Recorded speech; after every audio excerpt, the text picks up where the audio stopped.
నిత్యమచ్యుతపదాంబుజయుగ్మరుక్మ వ్యామోహతస్తదితరాణి తృణాయ మేనే. అస్మద్గురోర్భగవతోస్య దయైకసింధోః రామానుజస్య చరణౌ శరణం ప్రపద్యే. వేదాంతద్వయతత్వజ్ఞం మంత్రమంత్రార్థదం గురుం శ్రీమన్నారాయణాచార్య రామానుజయతిం భజే. కాశ్యపాన్వయ సంజాతం నారాయణ పదాశ్రితం శ్రీమన్నారాయణం వందే యతీశ్వర శ్రియాజుషం. ధ్యాయే భద్రాద్రి వైకుంఠరామం సీతారమాన్వితం శంఖచక్రధనుర్బాణధరం సౌమిత్రిసేవితం. ఆపదామపహర్తారం దాతారం సర్వసంపదాం లోకాభిరామం శ్రీరామం భూయో భూయో నమామ్యహం. ధ్యాయే భద్రాద్రి వైకుంఠరామం సీతారమాన్వితం శంఖచక్రధనుర్బాణధరం సౌమిత్రిసేవితం.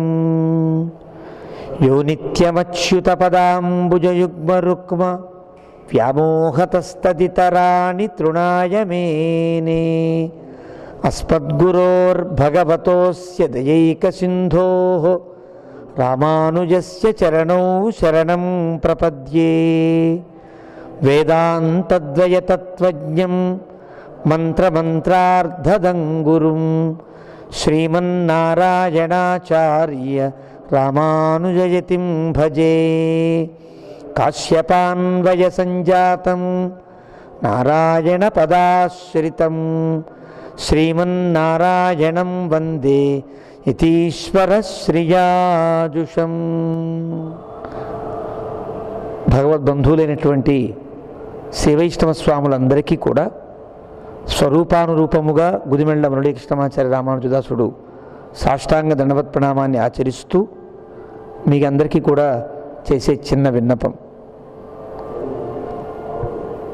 రామానుజార్య దివ్యాజ్ఞా వర్ధతాం అభివర్ధతాం. ఇది నిత్యం కూడా మనం గోష్ఠిలో కానీ ఇతర ఆచార వ్యవహారములలో కానీ కొన్ని కార్యక్రమంలో కానీ నిత్యం కూడా మనం నినదించేటువంటి అద్భుతమైనటువంటి వాక్యం. భగవద్ రామానుజులు 1000 ఏళ్ల క్రితం అవతరించి ప్రాచీనమైన ఉపనిషత్ సిద్ధాంత సమ్మతమైనటువంటి ఈ శ్రీవైష్ణవ సిద్ధాంతాన్ని లోకానికి అనుగ్రహించారు. వారి యొక్క అనుగ్రహంతోనే ఈనాటికి కూడా ఈ ప్రపత్తి పరముగా ఈ సంప్రదాయాన్ని పాటించే వ్యక్తులమైన మనమంతా కూడా ఆలయాల నుంచి కానీ అనుష్ఠాన పరంగా కానీ మనమంతా కూడా ఏకత్రితమై భగవద్ రామానుజుల దాసులంగానే చెప్పుకుంటూ మనకెవరు ఆచార్యులైనా అందరం కూడా రామానుజ దాస అనేటువంటి నామంతోనే భగవద్ రామానుజులను సేవిస్తూ మన ఆచార్యులలో వారిని సంస్మరిస్తూ మనం గడుపుతున్నాం. మన సంప్రదాయం చాలా గొప్పది.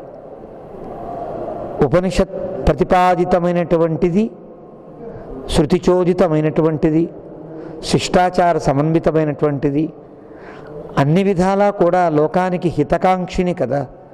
రామానుజార్య దివ్యాజ్ఞ సాహిలోక హితైషిని అని కదా మన పెద్దలంతా చెప్పారు. కాబట్టి లోకహితమును కాంక్షించే ఒక అద్భుతమైన సంప్రదాయం. ఆ సంప్రదాయంలో మనం పుట్టినందుకు చాలా ధన్యులం.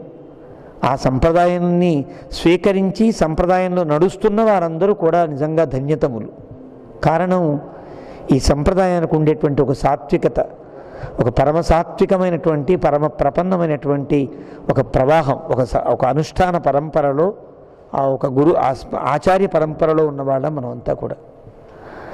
మనందరికీ భగవద్ రామానుజుల యొక్క ఆజ్ఞను ఎప్పుడు స్థిరపరిచేటట్లుగా ఉండాలి అని, భగవద్ రామానుజుల దివ్యాజ్ఞ వర్ధిల్లుతూ ఉండాలి అని మనం చేసే నినాదంలో కేవలం శాక్తుమరైలోనే ఇతరత కార్యక్రమాల్లోనూ చేస్తే సరిపోదు కదా. మళ్ళీ భగవద్ రామానుజుల దివ్యాజ్ఞ బలీయమై దృఢతరమై అందరినీ తరింపచేసే విధంగా మనం అందరం కూడా ఆ దివ్యాజ్ఞ పరిపాలన బద్ధులమై ఉండేటట్లుగా ఉండాలి అంటే మనందరిలో ప్రధానంగా ఉండవలసినది సమైక్య భావం. కారణం, మన సంప్రదాయంలోనే ఒక అద్భుతమైనటువంటి రహస్యం గోష్ఠిగా భగవంతుడికి మంగళాశాసనము చేయుట. ఎందుకు మనం ఒక ఆచార్యుని ఆశ్రయిస్తాము అని అంటే మన పెద్దలు చెప్తారు, భగవంతుడికి మంగళాశాసనము చేయుట కొరకు ఒక సభ్యును చేర్చుకున్నట్టుకు కదా ఈ సంప్రదాయం.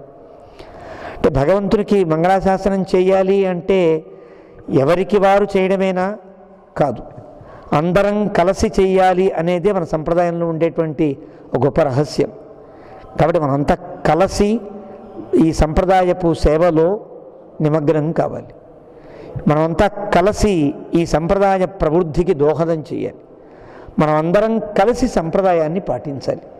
మన సంప్రదాయంలోనే ఒక సామూహికమైనది తప్ప ఎవరికి వారు యమునా తీరే అన్నట్లుగా, ఎవరికి వారే అన్నట్లుగా ఉండవలసినది కాదు. అందరం కలిసి చేయాలి. కాబట్టి ఆ కలయిక చాలా అవసరం. ఈ రోజులలో కూడా సంఘే శక్తి కలవు యుగే అని అంటారు కదా, అందరం కలిసి దేన్నైనా సాధించగలుగుతాం. కాబట్టి వైష్ణవ సంప్రదాయం ఒక 1000 ఏళ్ల పాటు మన పెద్దలంతా రక్షించారు. మళ్ళీ ఒక 1000 ఏళ్ల పాటు దీన్ని స్థిరపరచాలి, మళ్ళీ ఈ సంప్రదాయ పరంపర లోకహితైషిగా ఉండే పరంపర సాగాలి అంటే ఇప్పుడు ఉండేటువంటి మనందరి బాధ్యత దాని మీద ఉంటుంది. మనమందరం కలిసి ఈ సంప్రదాయ సమృద్ధిని పాటించేటట్లుగా ఉండాలి అంటే మనందరిలో ముఖ్యంగా ఉండవలసింది కలసి ఉండుట, సహృదయం, సామనస్యం, అవిద్వేషం కరుణోమివహ అంటుంది వేదం. అంతా కలవాలి. కలిసి సంప్రదాయ యొక్క శ్రీ వర్ధిల్లేటట్లుగా ప్రవర్తించవలసిన అవసరం చాలా ఉన్నది. ఈ రోజులలో గత కాలంలో అయితే కనుక పెద్దలంతా సంప్రదాయ రహస్యములను సేవించి సంప్రదాయ గ్రంథములను కాలక్షేపం చేస్తూ సంచార దీక్షితులై వారంతా కూడా సంప్రదాయాన్ని ఎంతో ప్రచారం చేశారు. ఈనాడు అలా అవసరం లేకుండా ప్రసార మాధ్యమాలు ఎన్నో మనకి ఒక సౌకర్యాలని ఏర్పరుస్తున్నాయి. మనమంతా చేయవలసిన పని ఈ సంప్రదాయం కోసం మనమంతా సంఘటితంగా ఉంటే చాలు. సంప్రదాయాన్ని బాగుండాలి, సంప్రదాయం వర్ధిల్లాలి అని రోజు మంగళాశాసనంలో పలకడం ఎంత ముఖ్యమో, ఆ సంప్రదాయానికి ఏదన్నా ఒక ఆటంకం కలిగితే ఏ వైపు నుంచి ఎలాంటి ఒక విపత్తు కలిగినా కూడా ఆ విపత్తును తొలగించేటట్లుగా మళ్ళీ సంప్రదాయాన్ని సంరక్షించుకునేటట్లుగా ఉండే స్థితి కూడా మనలో చాలా అవసరం. ఆనాడు భగవద్ రామానుజుల కాలంలో కూడా సంప్రదాయాన్ని రక్షించడం ప్రధానంగా పెట్టుకున్నారు. సంప్రదాయం మీద వచ్చేటువంటి అనేక రకాల ఆటంకాలని, విపత్తులను తొలగించుకుంటూ కదా వారు ముందుకు సాగారు. మళ్ళీ మనకి కాలచక్రం భ్రమిస్తూ ఉంటుంది. మళ్ళీ మన సంప్రదాయం మీద కొన్ని ఆటంకాలు, కొంత విమర్శలు, కొంత దాడులు ఇలాంటివి కూడా జరుగుతాయి. అంటే ఏ సంప్రదాయమైనా ఆ సంప్రదాయం రక్షించబడాలి. ఆ సంప్రదాయం రక్షించబడాలంటే ఎవరో వస్తారు ఏదో చేస్తారు అని కాదు కదా. ఈ సంప్రదాయస్తులైన వారందరూ కూడా ఈ సంప్రదాయం రక్షించుకోవడం కోసం ఎవరికి వారు చేస్తే అది ఆ పెద్ద బలీయమైనటువంటి స్థితిలో ఉండదు. అందరం కలిసి చేసినప్పుడు ఆ ప్రయత్నం చిన్న ప్రయత్నమైనా అది పెద్ద ప్రయత్నమై సాగుతుంది. ఒక దర్భ ఏనుగుని కట్టలేకపోవచ్చు. మదమెక్కిన ఏనుగుని కట్టాలి అంటే ఒక దర్భ చాలదు. అలా కొన్ని వందల దర్భలని కనుక సమకూర్చి పేరిస్తే గనక ఈ దర్భలన్నీ కలిసి ఒక మదగజాన్ని కూడా కట్టగలవు కదా. కాబట్టి మన వైపు వచ్చే విపత్తు ఎంత పెద్దదైనా సరే మనం అందరం కలిసి ఏకవాక్యంగా ఐకకంఠ్యంగా కనుక ఉండగలిగితే సంప్రదాయ రక్షణ చేసుకోవడం అనేది మన చేతిలో పని. సంప్రదాయం రక్షించవలసిన బాధ్యత ఏర్పడింది. ఈ తరుణంలో ఈ సంప్రదాయం మీద బురద జల్లేవారు కొందరు, ఈ సంప్రదాయాన్ని లేకుండా చేద్దామనుకునేవారు కొందరు, ఈ సంప్రదాయం అవైదికమని చెప్పేవారు కొందరు, ఈ సంప్రదాయపు లోతులు తెలియకుండా రకరకాలుగా దోషణలు చేసేవారు కొందరు కనిపిస్తారు. సహజం, లోకంలో ఉండే స్వభావం పలు రకాలుగా ఉంటుంది. కాబట్టి ఇవన్నీ కూడా సంప్రదాయ రక్షణకు మనం తీసుకోవాల్సినటువంటి వాటిలో ఇవన్నీ మన ముందు ఉండేటువంటి సవాళ్ళు ఇవన్నీ కూడా. దీనికి కూడా ఒకే ఉపాయం, ఎవరికి వారం జీవనాన్ని కొనసాగించవచ్చు. ఎవరికి వారం ఒక సంఘాన్నో ఏర్పరచుకుని మన పరిధిలో ఉండేటువంటి మన వారందరికీ కూడా వైష్ణవులు కావచ్చు, స్మార్తులు కావచ్చు, బ్రాహ్మణ్యం కావచ్చు, లేదా ఇతర సంప్రదాయాభిమానులు కావచ్చు, ఇతర హైందవులు కావచ్చు, హిందూ సంప్రదాయంలో ఉండేవారు కావచ్చు, వారందరికీ చేయూతనివ్వాల్సిన అవసరం ఉంటుంది. ఇది వ్యక్తిగతాలుగా చిన్న చిన్న సంఘాలుగా మనం ఆ పని ఆచరిస్తూనే ఉన్నాం. కానీ సంప్రదాయానికే ఒక ఆటంకం కలిగే ఒక సందర్భం ఏర్పడినా, ఒక సంప్రదాయానికే ఒక విపత్తు కలిగినా మనమంతా కూడా కలిసి మేమంతా ఒకటి అని చెప్పవలసిన అవసరం కూడా ఉంటుంది. కాబట్టి అలాంటి తరుణాలు మనం గమనిస్తున్నాం. మన సంప్రదాయ సమృద్ధిని కాంక్షించేటట్లుగా మనం ఒక మార్గంలో ఒక బాటలో పయనించవలసి ఉంటుంది. మనమంతా కలిసి సంప్రదాయాన్ని రక్షించుకోవాల్సినటువంటి అవసరం కూడా ఉంటుంది. కాబట్టి నేను కోరేది భద్రాచల క్షేత్రంలో జరిగేటువంటి రకరకాల విమర్శలు కావచ్చు, రకరకాలుగా ఈ సంప్రదాయాన్ని మీద ఉండేటువంటి కొన్ని మాటలు కావచ్చు, ఇవన్నీ మీరు వింటూ ఉంటారు. ఇది కేవలం భద్రాచలం అని కాదు, ఏ సంప్రదాయ క్షేత్రం మీద, అంటే ఒక స్పార్థ సంప్రదాయ క్షేత్రం మీద ఇంకొకరు ఎలాంటి ఇది కలిగించినా తప్పని చెప్పవలసిన బాధ్యత మనందరికీ ఉంటుంది. అంటే మనమంతా ముందు వైదికులం, అంటే వేద సంప్రదాయాన్ని పాటించేవాళ్ళం.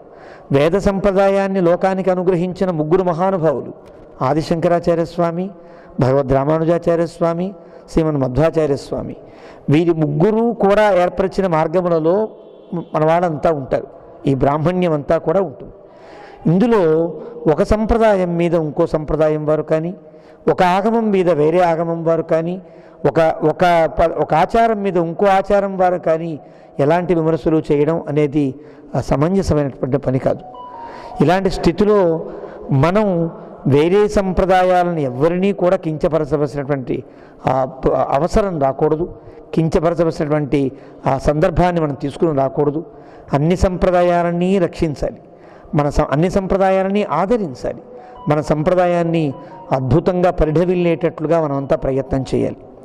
మన శ్రీ శ్రీ శ్రీ శ్రీమన్నారాయణ రామానుజ చిన్నజీవి స్వామి వారి యొక్క అద్భుతమైనటువంటి ఒక స్లోగన్, ఒక నినాదం మనకిచ్చారు. స్వీయ ఆరాధన సర్వ ఆదరణ అని దాని పేరు. అంటే మన సంప్రదాయాన్ని మనం ఆరాధించాలి, సంరక్షించుకోవాలి, ఇతర సంప్రదాయాన్ని ఆదరించాలి. దాని మీద ఎలాంటి విమర్శలు కానీ దోషాలు కానీ చేయకూడదు. ఇది మనం చేస్తే చాలదు, ఇతర సంప్రదాయస్తులు కూడా ఈ హద్దుల్లో ఉండేటట్లుగా ఉండాలి. అప్పుడప్పుడు కొందరు ఆ హద్దులు మీరి మన సంప్రదాయం మీద పలు విధాలుగా కూడా దాడి చేసే ప్రమాదం ఉంటుంది. అప్పుడైనా మనమంతా కలిసి ఒక్కసారిగా సమాధానం చెప్పవలసిన అవసరం ఉంటుంది. సమాధానం చెప్పలేకపోయినా మనమంతా కలిసి ఉన్నామనే సంకేతం అన్నా కూడా అందరికీ ఇవ్వవలసిన అవసరం ఉంటుంది. కాబట్టి కలయిక చాలా అవసరం. సంఘే శక్తి కలౌ యుగే అని పెద్దలు చెప్పినట్లుగా సంఘశక్తి చాలా అవసరం. కాబట్టి మనమంతా కూడా భగవద్ రామానుజుని స్మరిస్తూ శ్రీ రామానుజ సేవా సమైక్య వేదికగా లేదా శ్రీ రామానుజ సేవా సమాఖ్యగా మనం కలిసి ఉండి ఈ సంప్రదాయాన్ని రక్షించుకోవాల్సినటువంటి అవసరం ఉంటుంది. కాబట్టి మనమంతా కలుద్దాం. విడివిడిగా మనకు సంఘాలు ఏమీ ఉన్నప్పటికి కూడా సంప్రదాయ సంరక్షణకి మాత్రం ఒకే మాటగా ఒకే బాటగా రామచంద్ర ప్రభువును కీర్తిస్తామే, ఒకే మాట ఒకే బాట ఒకే బాణం ఒకే భార్య అని అంటామే. ఆ రకంగా ఒకే పద్ధతిలో రామానుజార్య దివ్యాజ్ఞ, ఇది దివ్యాజ్ఞను రక్షించడమే మా జీవిత ధ్యేయంగా మనమంతా కూడా సంఘటితంగా ఉండి సంప్రదాయం రక్షించుకోవాల్సినటువంటి తరుణం కూడా ఆసన్నమైంది. కాబట్టి అందరినీ ప్రార్థించే అంశం, మనమంతా కలుద్దాం, ఏకత్రితమవుదాం, సంప్రదాయాన్ని సంరక్షించుకుందాం. భగవద్ రామానుజ దివ్యాజ్ఞని మరింత ఇంకొక 1000 ఏళ్ళు దాన్ని ఏ రకమైన నిష్ప్రకంప్యముగా ఉండేటట్లుగా చేయవలసిన బాధ్యత మన తరం మీద ఉన్నది. కాబట్టి వైష్ణవ స్వాములందరూ కూడా ఇప్పుడు మన సంప్రదాయం మీద ఏ రకమైనటువంటి ఏ సంప్రదాయం మీద ఎలాంటి విమర్శ కానీ ఎలాంటి ఒక విపత్తు కానీ సంభవిస్తే అందరం కలిసి ఒక మాటగా ఉండి దానికి సమాధానం చెప్పవలసినటువంటి తరుణము కూడా ఆసన్నమైంది. కాబట్టి ఆ దిశగా మనం ఆలోచిద్దాం, సంఘటితమవుదాం. రామానుజుల దివ్యాజ్ఞని సంరక్షించుకుందాం. మన ఆచార్యుల మంగళాశాసనములతో సంప్రదాయ సంరక్షణ దీక్షితులమై మనం ప్రవర్తిద్దాం, తరిద్దాం. జై శ్రీమన్నారాయణ. అన్న ముళ్ళనా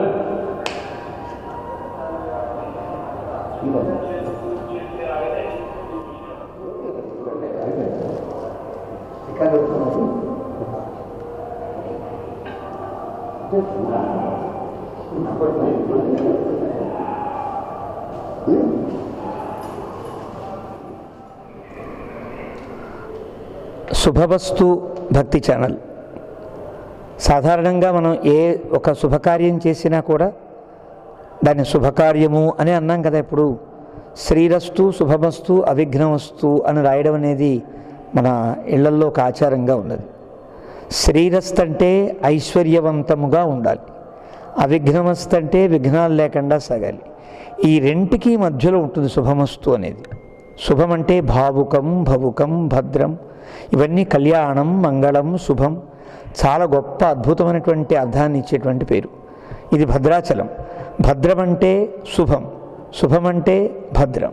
భద్రం అనగా ఈ సమయంలో ఐహికంగా మనకి ఉండేటువంటి అన్ని రకాల ఆరోగ్యము కానీ, సంతోషము, ఆనందము ఇవన్నీ కలిగిస్తూ పారలౌకికంగా కూడా మనకి ఒక ప్రశాంతతను, ప్రసన్నతను కలిగించేటట్లుగా ఉండేదానికి శుభము అని పేరు.